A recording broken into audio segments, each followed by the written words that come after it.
Welcome back, everyone. Thanks for tuning into the channel. It's great to have you here. Today, we're diving into a revelation that's stirring serious conversations across Nigeria. Former President Olusegun Obasanjo's confession that he rejected Nasir El-Rufai as his successor because he believed El-Rufai was not yet mature enough to lead this country. Now, before you scroll past this thinking, it's just another political drama. Pay attention, because this story is about far more than one man or one moment. It's about leadership, responsibility, and the kind of future we're building for Nigeria. So here's what happened. Obasanjo recently shared that toward the end of his presidency in 2007, a proposal was made for El Rufai, then one of his most trusted ministers, to succeed him. But Obasanjo said no. He explained that while El Rufai was brilliant, hardworking, and courageous, he wasn't yet ready for the enormous responsibility of leading a country as complex and divided as Nigeria. And that statement right there speaks volumes. It's a rare moment of honesty in a political space often defined by loyalty, ambition, and calculation.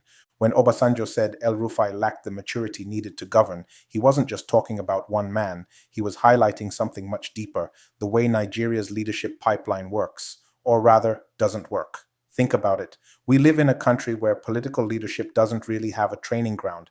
There's no structured path for nurturing capable, disciplined, and visionary leaders. People just wake up one morning, declare for office, and suddenly the fate of over 200 million people rests in their hands. And that's part of why we are where we are today. We've seen leaders who had all the right slogans but lacked self-control, leaders who were smart but not wise, leaders who could build skyscrapers but couldn't build unity. The truth is, governing Nigeria requires more than brilliance. It requires empathy, patience, emotional intelligence, and the ability to put national interest above personal gain. When Obasanjo talked about immaturity, he was pointing to a larger problem, the character gap in our politics. We have too many people chasing power, too few preparing for responsibility. And in a country as volatile as Nigeria, where ethnicity, religion, and poverty are constant fault lines, immaturity in leadership isn't just a weakness. It's a danger.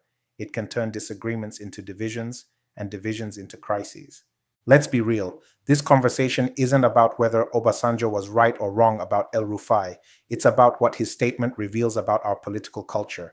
We keep recycling the same kind of leaders, ambitious but shallow, loud but ineffective, powerful but unprincipled. We've had decades of trial and error leadership, and it's cost us dearly. Look at where we are. Unemployment at record highs, inflation suffocating families, insecurity turning villages into ghost towns, and education failing our youth.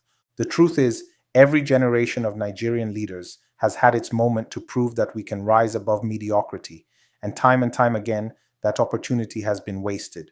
We don't lack talent, we lack discipline, we don't lack ideas, we lack sincerity, we don't lack potential, we lack preparation.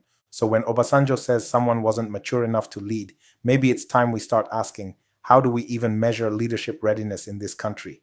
Is it by wealth, tribe, popularity, or by the ability to govern with compassion and competence? Because right now, our system seems to reward the wrong things. Connections over capacity, loudness over logic, loyalty over merit. And that's why Nigeria keeps spinning in circles. We've built a political culture that values the strongman image over actual governance skill. We mistake stubbornness for strength, pride for courage, and noise for leadership. But what we need are people who can listen, unite, and lead with purpose, not those who view governance as a personal empire. Let's be honest, this is not just a political problem, it's a national mindset problem.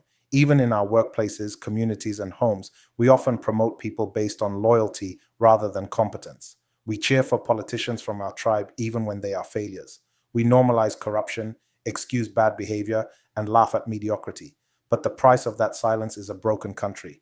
Now imagine a different kind of Nigeria, one where leadership isn't a gamble, but a responsibility, one where people are trained and mentored before being handed power, one where we invest in civic education, leadership academies, and political accountability systems, one where leaders understand that governance isn't a privilege, it's service.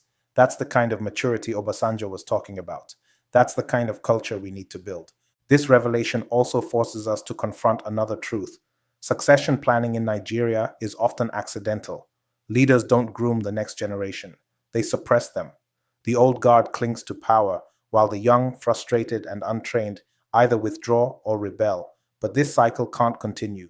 If the older generation truly wants progress, they must prepare the next. And if the younger generation truly wants change, they must prepare themselves intellectually, emotionally, and morally for the task.